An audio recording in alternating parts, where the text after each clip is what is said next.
On the morning of his wedding, Christopher adjusted his tie in the hotel mirror, his hands trembling more from nerves than excitement. He had always pictured this day surrounded by family, but that dream was unraveling before it began. His fiancée, Rachel, had been glowing all morning, texting her siblings who were already on their way.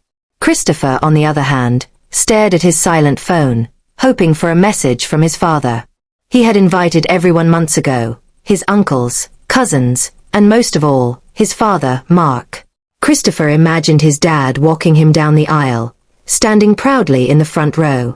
But as guests started filling the church, his side of the pews remained empty. Not a single family member appeared. Rachel's side buzzed with laughter and chatter, while Christopher's section looked like a row of forgotten chairs. He glanced at the doors again and again, hoping his father would burst in at the last minute. After all, Mark had promised, "I wouldn't miss your big day for the world." But the doors stayed closed.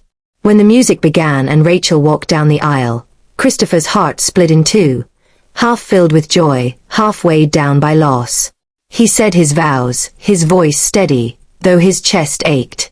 Rachel's family cheered, while his absence was deafening. During the reception, Rachel's father raised a toast, speaking about love and unity. Christopher smiled politely, but his eyes kept drifting to the empty seat reserved for his dad.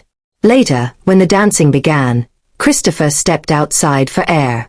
The night was cool, the city lights blinking in the distance.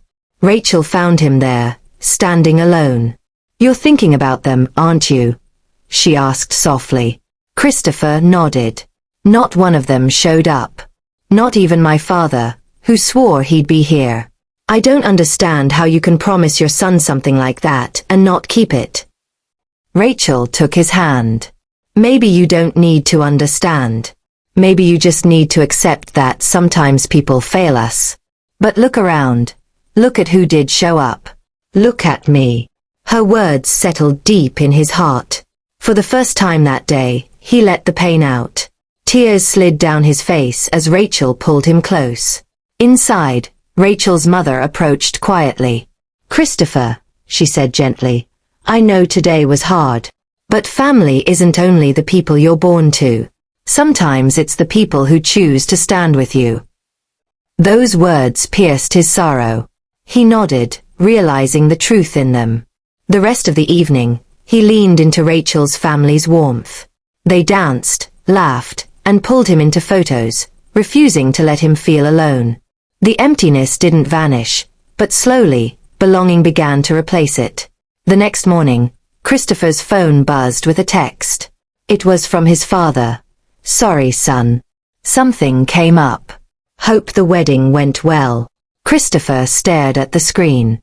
No explanation, no apology worthy of the hurt.